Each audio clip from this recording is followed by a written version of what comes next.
Good morning.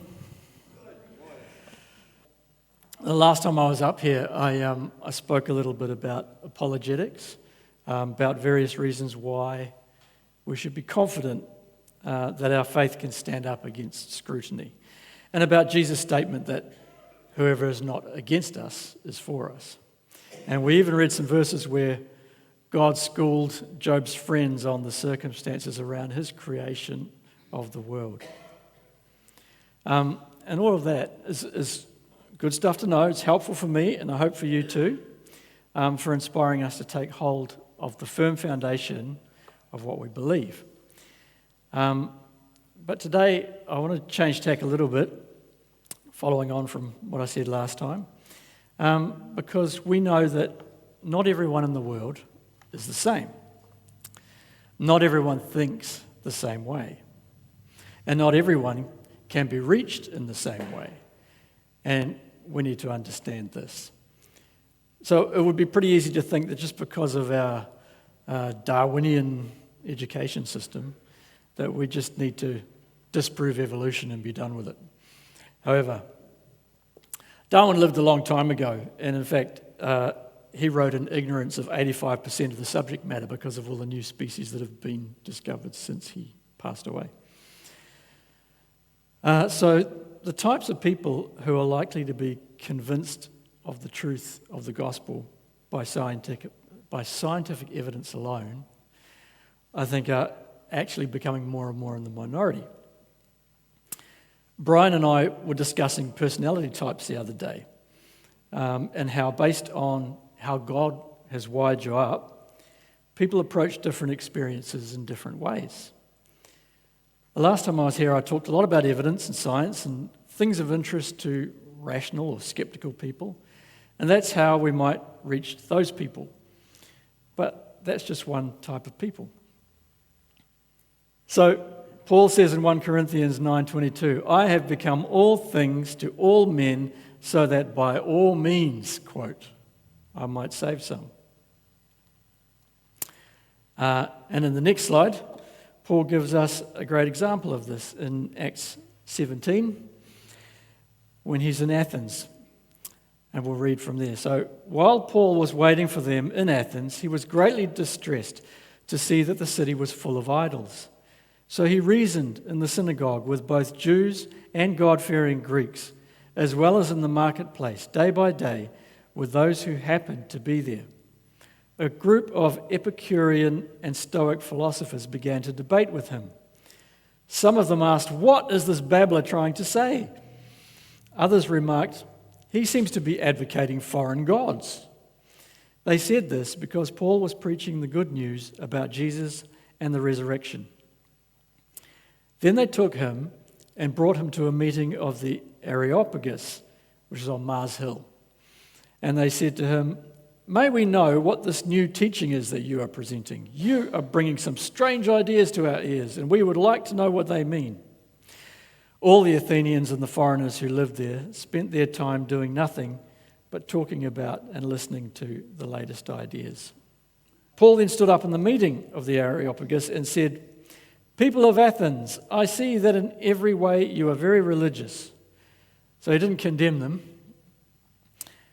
He worked into it. He said, for as I walked around and looked carefully at your objects of worship, I even found an altar with this inscription, to an unknown God.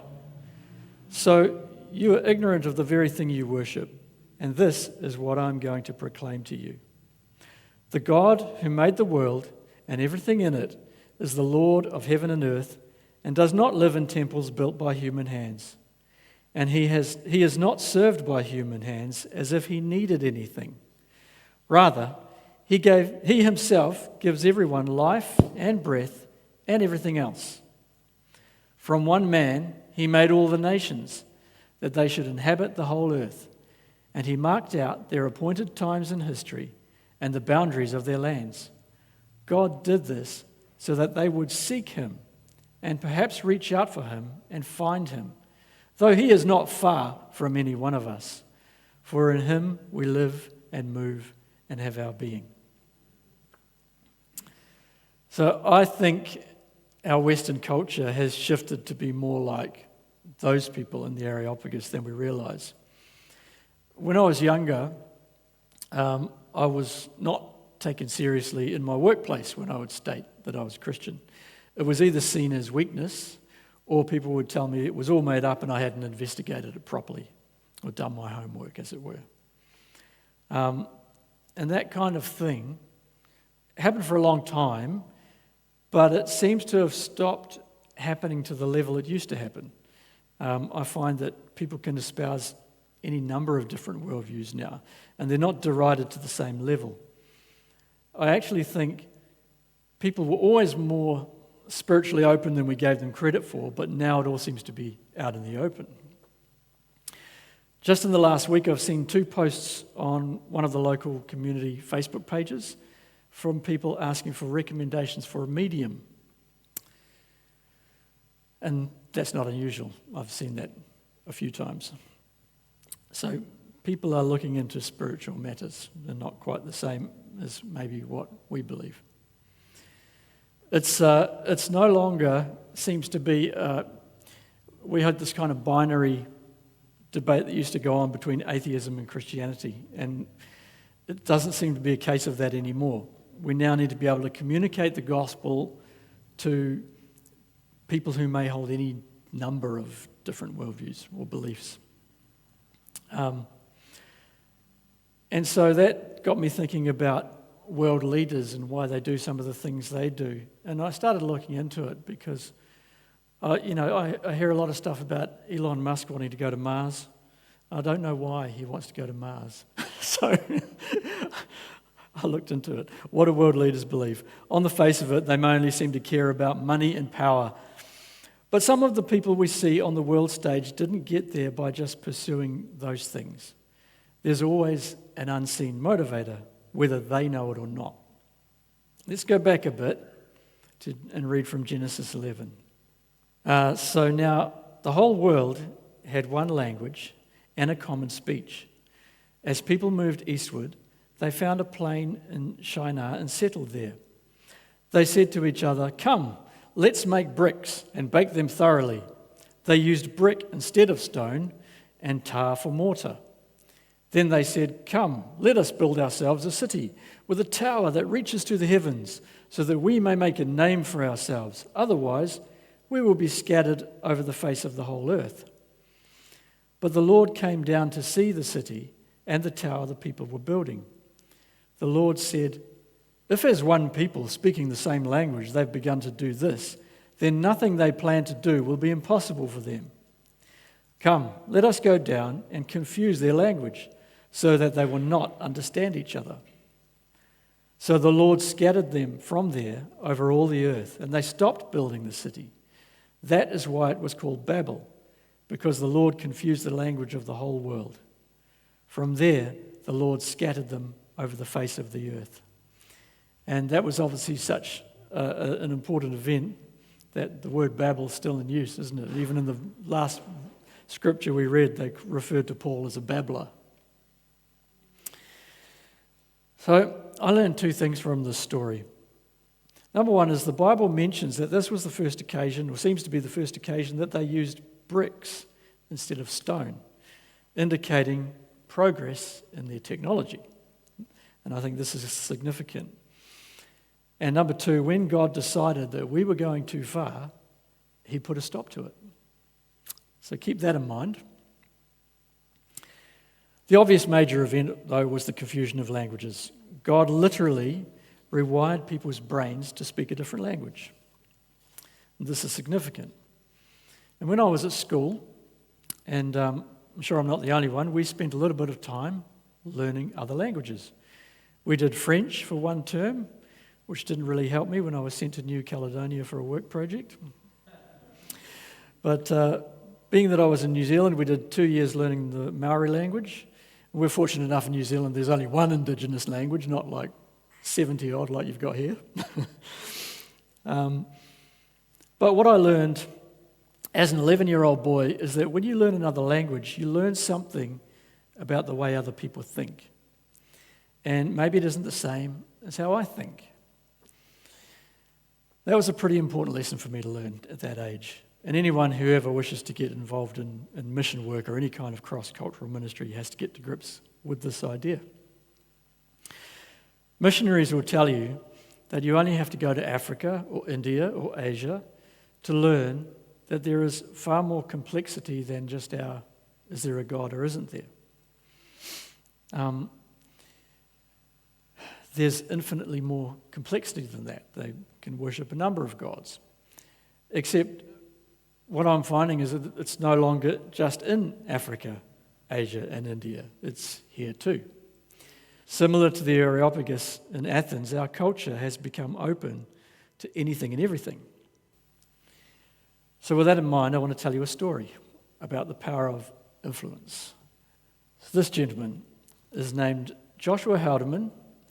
During World War II, he was arrested in Vancouver by the Royal Canadian Mounted Police. He was trying to cross into the US border, I believe, but he was arrested for circulating subversive material and for being a member of an illegal organisation. He was a member of a popular movement during the 1930s in the United States and Canada, which favoured something called technocracy as a system of government.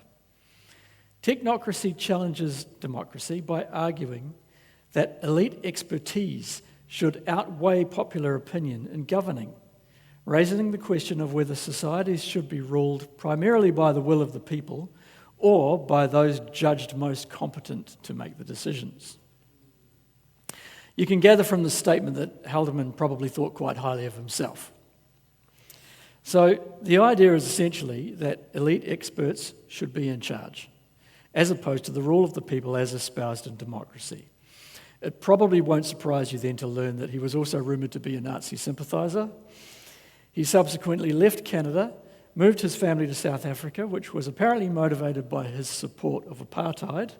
Really on the wrong side of history, this guy. He published lots of articles in support of technocratic rule, and while in South Africa wrote prolific articles describing apartheid South Africa as leading white Christian civilization. So this man was prolific in expressing his views, and it's probably not hard to imagine the influence he may have had on his immediate family. And this is important for us today. Why? Because Joshua Haldeman is the maternal grandfather of Elon Musk. So, I'm not suggesting that Elon Musk espouses all the values of his grandfather, but it's also not unreasonable to assume that he had some influence over young Elon. Musk has never referred to himself as a technocrat. However, in May 2025 at the Qatar Economic Forum, he discussed how more efficient government could benefit from AI-driven innovation, emphasising faster policy responses to emerging technologies. In late 2025, one of his companies launched a generative AI suite made available to US federal agencies through Defence Department contracts. And Musk allies inside the government agencies are now piloting AI systems to uncover budget-saving opportunities, detect waste, and improve oversight. Now, the technocracy connection is an interesting one because technocracy has moved on from just the idea of elite experts wanting to rule the world, instead of wanting, you guessed it, AI to run the show. It has essentially become a religion in itself, in which the members articulate the expectation of the coming of an AI god, and I'm not making that up. Even in the realms of television and things that are made up, this is a theme. Recently at home, we were watching a TV show called Person of Interest, and it was about an AI called The Machine, which was designed to be benevolent and limited in scope.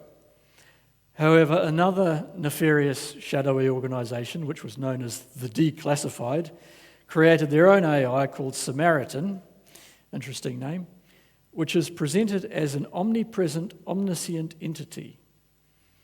So it knows everything, knows everyone's secrets, and predicts the future with perfect accuracy, much like a god. It actively judges humanity, deciding who lives and who dies, based on efficiency metrics rather than moral law.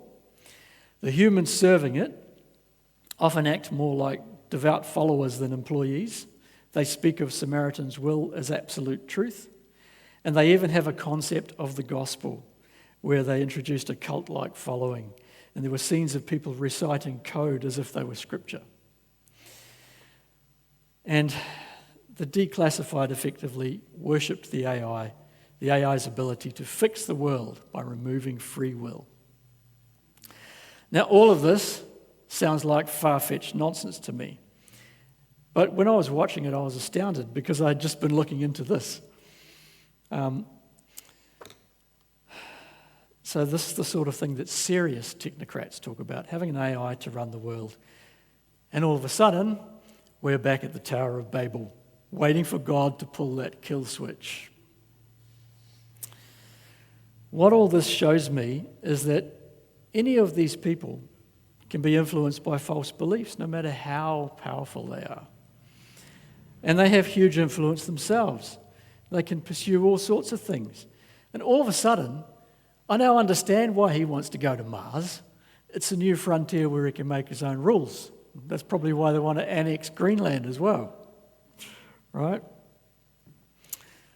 So they need a new frontier for their gospel. So, back in my old church in New Zealand, we used to employ something called seeker services, where we would do a presentation on a certain topic. And it would be topics that we thought people in the community were facing. And then the idea was that we would present the answer from the gospel, God's answer to whatever issue it was. And so at one point, we did a series called What Would Jesus Say? And we did things like, what would Jesus say to the Roman Catholics? What would Jesus say to the Mormons? What would Jesus say to the Seventh-day Adventists? We even did one called What Would Jesus Say to Churchgoers? There was another church in America that we got this idea from, and they did What Would Jesus Say to Barack Obama or Bill Clinton, or, they went really personal with it. So what would Jesus say to Elon Musk, I wonder? You may have heard recently that Donald Trump has declassified the files relating to Roswell, New Mexico, and the supposed discovery of aliens. The timing of this coincides suspiciously with a new movie being released by Steven Spielberg called Disclosure Day. Disclosure Day tells the story of a Catholic nun, because apparently in Hollywood that's the only Christians they know about, who loses her faith after the disclosure of the existence of aliens. The trouble is, they're about 40 years behind us as Christians. This is a rock album I used to listen to when I was a teenager, and it has a song called Waiting for the Aliens. The lyrics talk about the new masters from the stars wanting to place a mark on our right hand or forehead, if that sounds familiar.